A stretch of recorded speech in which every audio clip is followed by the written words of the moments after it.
Rosette accueille les stars et le festival, décollage immédiat pour Cannes.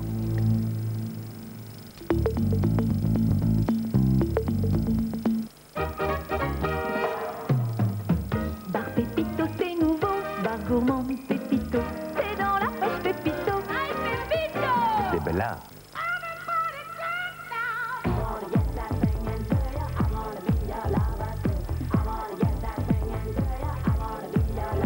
Qu'est-ce qu'on fait maintenant?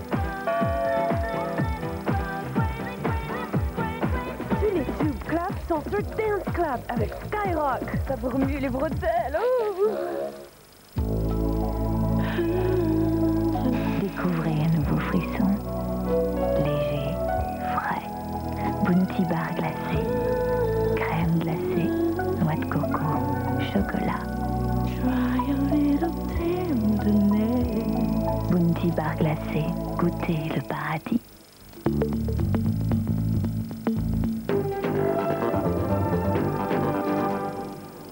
Ripou et Zorro, on garde. Gilles Schneider, Béatrice Schoenberg et tous leurs invités font l'état des lieux des plus prestigieuses administrations. De la justice à la police, nul n'est à l'abri du scandale. Les vieux démons de la corruption menacent toujours de se réveiller, un combat éternel entre la prévention et la tentation.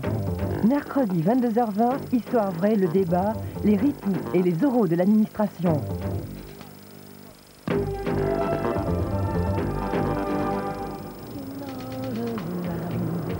Pour écrire ses livres, Sarah n'hésite pas à mettre tous ses fantasmes à exécution. Le dernier en date, la prostitution de luxe. Dans le calme et la volupté, elle crée sa propre agence de call girl et y travaille à temps plein. Ses expériences comme ses rencontres se suivent et ne se ressemblent vraiment pas. Avec 3615 Aline, mardi 22h40, Tendre Libertine, le frisson fripon.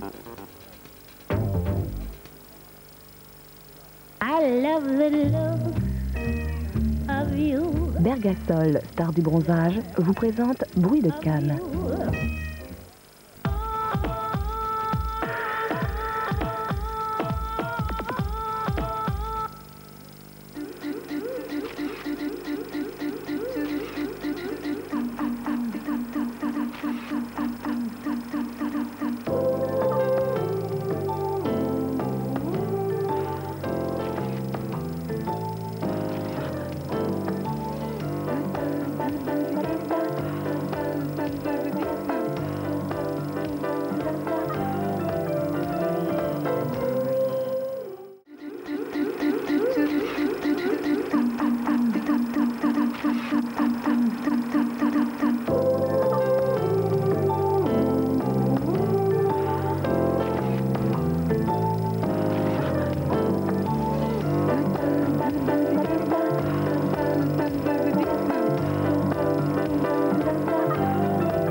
Bergasol, star du bronzage, vous a présenté Bruit de Cannes.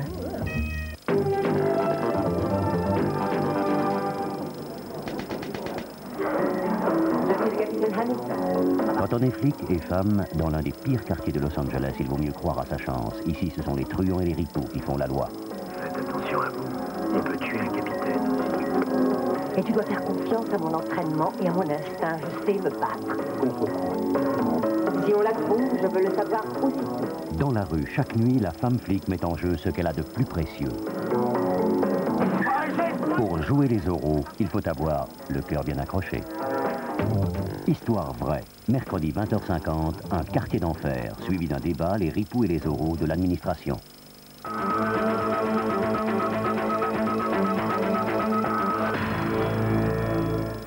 Quelques 2500 personnes étaient rassemblées hier après-midi devant la cathédrale de Tarbes pour rendre un dernier hommage au jeune abbé Jean-Luc Cabès. Le prêtre avait été tué vendredi dernier de 4 coups de couteau alors qu'il tentait de dissuader 2 mineurs de voler une voiture. Ça nous a fait beaucoup de peine, surtout que les cassés par des jeunes, on trouve ça scandaleux. Ça a été un choc parce qu'il était très apprécié dans l'école où je suis et ça a été quand même quelque chose qu'une telle violence passe à table. Peut-être qu'ils l'ont pas fait exprès, c'est par la peur qu'ils ont dû faire ça, mais je crois qu'ils vont le regretter toute leur vie, quoi. Sur place, l'enquête se poursuit. Les 2 adolescents interpellés dimanche ont été mis hors de cause. 2 autres mineurs originaires de Tarbes ont été placés en garde à vue. Ces jeunes appartiendraient au lycée technique dont le père Cabès était l'aumônier. Les témoignages affluent à la gendarmerie de Metz dans le cadre de l'enquête sur le meurtre de Laurence Guillaume. Parmi les témoignages retenus figure celui de la mère de la jeune fille. Madame Guillaume aurait très nettement entendu mardi vers 23 h une Renault 5 passant devant le domicile familial de Savigny, endroit habituellement désert à cette heure.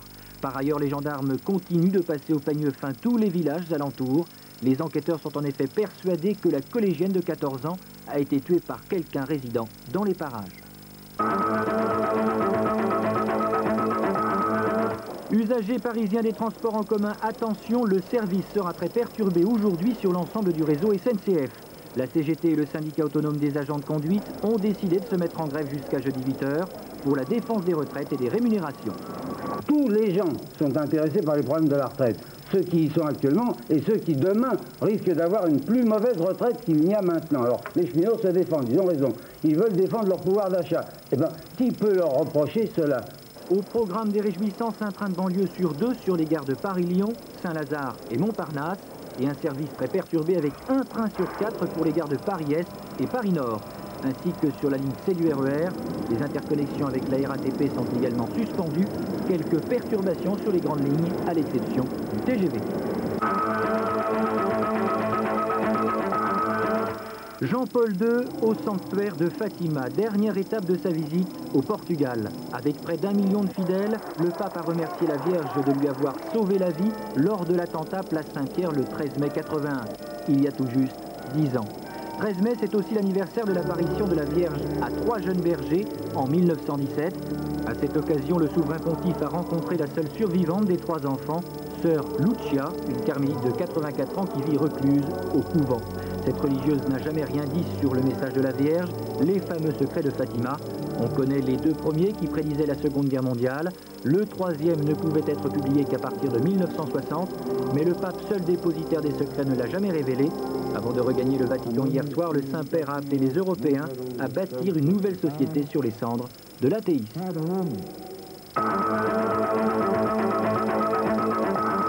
Garde à vue maintenue pour 4 personnes après les violents affrontements entre forces de l'ordre et jeunes immigrés maghrébins dans la commune bruxelloise de Forest.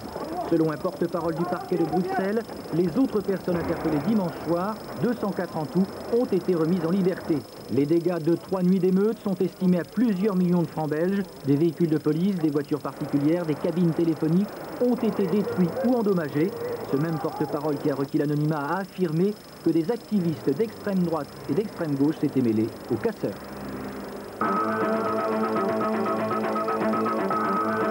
À Wall Street, le Dow Jones a clôturé la séance à 2942 points, soit une hausse de 0,15% par rapport à vendredi dans un marché calme. L'indice CAC 40, quant à lui, a terminé la séance sur un recul de 0,86% à 1834 points. Le dollar également en recul, 5,84 francs, moins 2 centimes.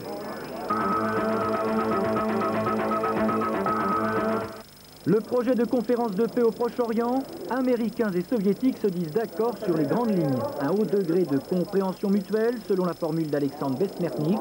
James Baker affiche un optimisme plus prudent. Le chef de la diplomatie américaine souligne que certains points restent à examiner.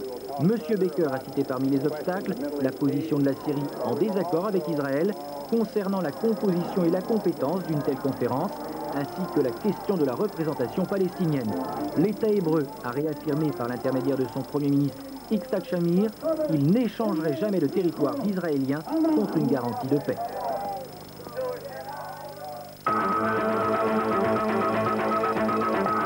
Bernard Kouchner annonce une nouvelle aide française pour le Bangladesh, 3 millions de francs, 20 000 tonnes de blé, des purificateurs d'eau et des bâches en plastique pour abriter 40 000 familles.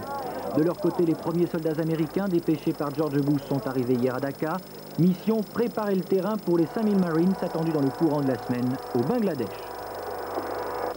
Coup dur pour les nationalistes noirs sud-africains. Winnie Mandela a été reconnu coupable hier d'enlèvement et de complicité de coups et blessures sur la personne de 4 jeunes gens en 88. La femme du leader noir de l'ANC est sortie libre du tribunal de Johannesburg. La Cour rendra sa sentence aujourd'hui. Winnie Mandela peut être condamné à une peine allant de la prison avec sursis à une longue peine d'emprisonnement. Agitation persistante en Corée du Sud. Hier, 70 étudiants ont réussi à envahir le siège du parti au pouvoir à Séoul. Le président Roh Tae-woo a condamné cette action, la qualifiant de rébellion antidémocratique. Un prélude, en tout cas, au bras de fer d'aujourd'hui. Les étudiants maintiennent en effet leur appel à manifester pour les funérailles du syndicaliste battu à mort par la police à la mi-avril. I love the love of you. L'ombre de Madonna, présentée comme l'événement de ce 44e festival du film, a créé une véritable paranoïa hier sur la Croisette. Tout au long de l'après-midi, la foule a vu des Madonna partout, des grosses, des maigres et même des blondes alors qu'elle avait débarqué en brune vendredi au Cap d'Antibes avec 15 gorilles. Son film au lit avec Madonna était présenté hier soir hors compétition. Elle m'a dit que je pouvais filmer tout ce que je voulais. Et quand j'ai commencé, en tout cas les 2 premières semaines, elle m'a engueulé. Et en fait, on a décidé de mettre ces engueulades dans le film, afin que les gens puissent voir que ce n'était pas évident de tourner tout ça, et que j'ai dû me battre.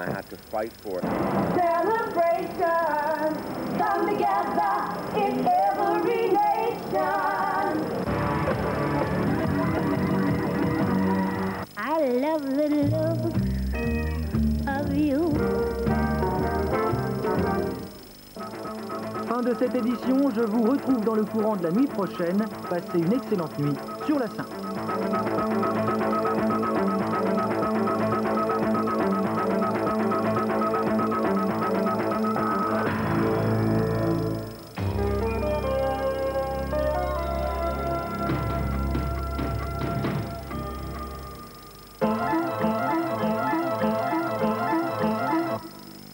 Un front froid porteur de nuages et de petites pluies va traverser le pays cette nuit et demain. Vers 10h, il se situera des Pays de Loire aux Charentes, au centre, à la Bourgogne et à l'Alsace. Au sud de cette zone, il faudra se méfier des nombreux bancs de brouillard. Au sud-est, le temps sera franchement ensoleillé, le restera toute la journée. Enfin, au nord de la Loire, des éclaircies reviendront peu à peu. Les températures seront de l'ordre de 7 à 13 degrés. Dans l'après-midi, la zone nuageuse et faiblement pluvieuse s'étendra de l'Aquitaine à l'Auvergne, au Lyonnais et à la Franche-Comté. À l'arrière, le soleil reviendra en force avec tout de même un risque d'averse très local. Au sud, des éclaircies, voire même le beau temps, se maintiendront jusqu'en fin de journée. Le vent de nord sensible sur tout le pays saura un peu baisser les températures. Elles iront de 14 à 24 degrés.